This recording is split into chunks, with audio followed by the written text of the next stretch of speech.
I would say the main difference is, let's say by the time it made it to Europe, it had already been in China a while, and I already could see from the data kind of that was, they first were saying China wasn't putting out any data, but at some point data started coming out, and and I could tell that just didn't really, let's say the numbers, even, let's say not taking them with a grain of salt, even then did did not jive with the narrative. And for me, I mean, that's always going to be a cause for concern. Mm-hmm. If things, you'd imagine they'd at least have that sorted out, that the things would jive with each other if they really wanted something to be convincing. Mm-hmm. So when it got to Italy and you saw that footage, and it's like, the truth is, yes, we're young, but we're not too young to remember all the ones that have already come around in our lifetimes. Mm-hmm. Like Vince said, there's been at least a couple different SARS and swine Mm-hmm. flu and Asian avian flus and whatever Mm-hmm. that we always were told are going to come and kill us, Mm-hmm. and Ebola and whatever else. And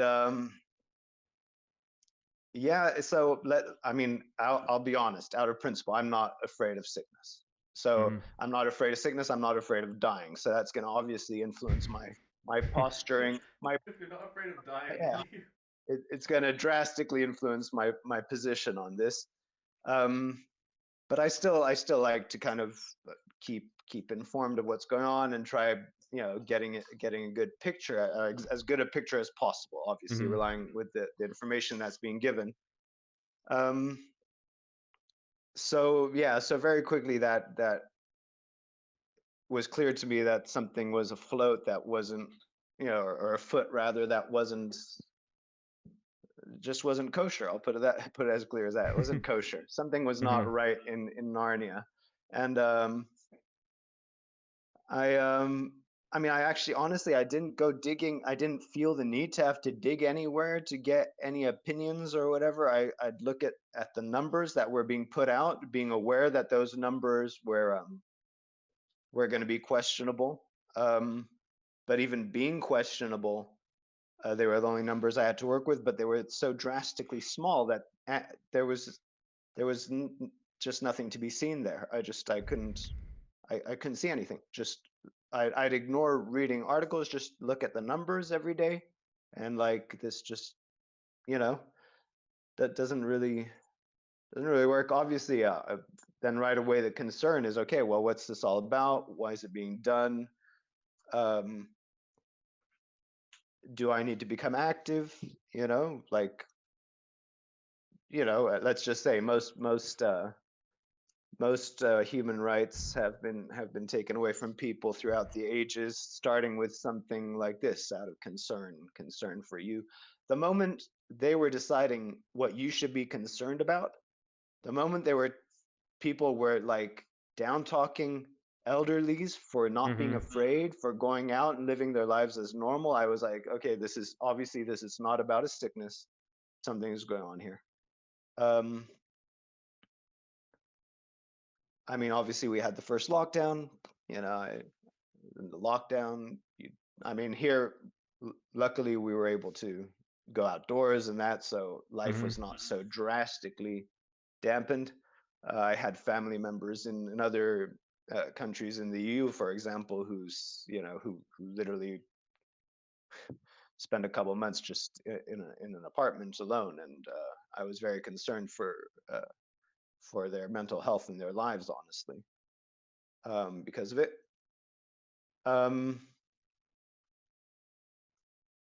at some point, I remembered, because the swine flu in particular, I remember back then there was this big thing, and Switzerland, being that it's such a big center for pharmaceuticals, they obviously have very strong lobbies here. And I remember at that time the government had made the decision to buy millions of vaccinations, and they wanted to shoot them to all the recruits, to kind of, all the military recruits, and then, to kind of inspire the population to get with it. At the end, I believe they shipped them off to Africa, probably as humanitarian aid that they could, try to make themselves look great about. Um, but I remember that already being a pretty pretty bad smelling scenario. So I kind of dug a little bit into it, because I'm like, oh, it was pretty recent. Let's have a look.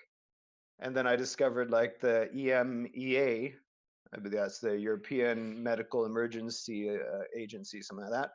They actually had smelled a rat at that time as well, and they actually launched an investigation into possible collaboration between the pharmaceutical companies and the World Health Organization in order to sell a vaccine. That was pretty much, the investigation was for that. They suspected collaboration between the WHO and the pharmaceutical companies to pretty much overemphasize the threat of a certain disease, in this case the swine flu, in order to sell vaccinations. And the investigation actually came to the conclusion that it was indeed so. So for me, that's like, okay, back then it didn't work, and maybe this time they just try it again, and they got everyone on board that they had to, because everyone was definitely on board in this one. There was no one in a position of power, and anyone that was in a position of power, they banned them, they shut down their voice, they shut down channels, they humiliated them, similar to the voices that came out against the Iraq War. There were some famous ones who, well, either were fired from their positions, or I think some even were driven to suicide, if I recall well. So for me then, yeah, it was obvious. It's like, oh, if there was some opportunity to get out there and raise a voice, I'll raise my voice. So it's like you'd rather err on the side of safety, and if you're seeing safety in this as being safety or protection of as much democracy as possible, then you'd rather go and protest than not protest and then find out that maybe your worst fears for the situation actually would evolve. And at least then you could say, if someone questions you, it probably is something that came out of the Holocaust or something, but it's like, what did you do when this happened? Well, then I could say, well, I did everything that was within my power. It's like, for me, it was clear. All right, well, if they're going to jail me, whatever. At the end of the day, it's what it is. Get out there. Just the most important thing was to try to do away with this whole narrative they were trying to push, that everyone that was against us was either a nutter or a conspiracy theorist. And I agree completely with Vince. I mean, I'd say the majority of my close friendship circle went completely the way of the narrative, and for me it was like being called sociopath or murderer was just you just took that with a grain of salt, because well, they're being bombarded with this narrative 24/7. It's definitely a psychological warfare in this case that was really being waged on people. So I could never hold that. I could never take it personally or hold it against them. It's like that was their opinion. They told, oh, if you should go off and live in the boondocks where you can't infect anyone. I'm like, with all due respect, you guys are the ones afraid. Then you can go and live in the boondocks where then you'll never catch anything from anybody. When I was a kid, I remember Howard Hughes was always spoken about as a real tragedy. Of being such a brilliant mind who then suffered from syphilis and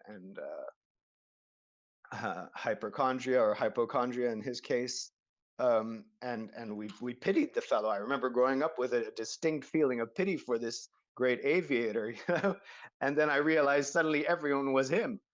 You go out and everyone was that, and you're like, that this is really suddenly normal now. Like, are we gonna? Everyone's become completely paranoid of everyone else, right? It's just. I mean, it was just incredible for me.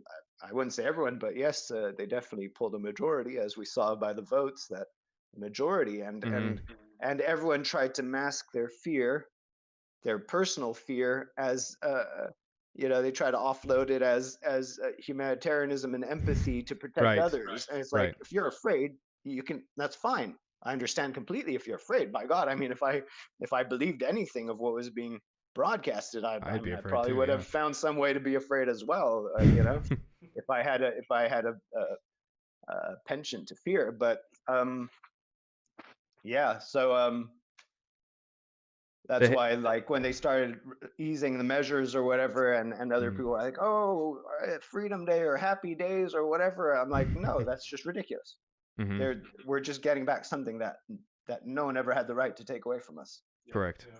So for me, it's not like I break champagne or anything. It's just, it's like, the question was just when, and obviously in retrospect we can say yes, the numbers don't lie. Well, I mean, they possibly do lie, because they've said they Mhm. obviously had a bunch of messes with the numbers, but I didn't see a single person keel over and die on the floor, which is what I expect from something I would consider an epidemic. Mm. You expect to see people literally dropping all around you. And the moment that you are not allowed entry into the supposed places where all these people are piling up, and that was right away, Mhm. that just smelled to high heavens.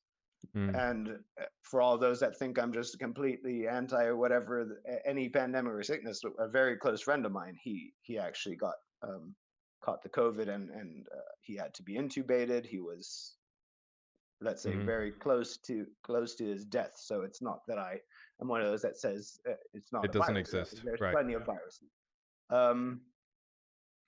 I also went to stay with his partner at the time, because she was obviously in a mess with him in the hospital and that, and it never would cross my mind that I'd, like, fear would have never taken a Mhm. hold of me, like, oh, now I'm going to this household where one guy's carted off to hospital, and she's there sick with the COVID. Like, it's just, Yep. no, it's like,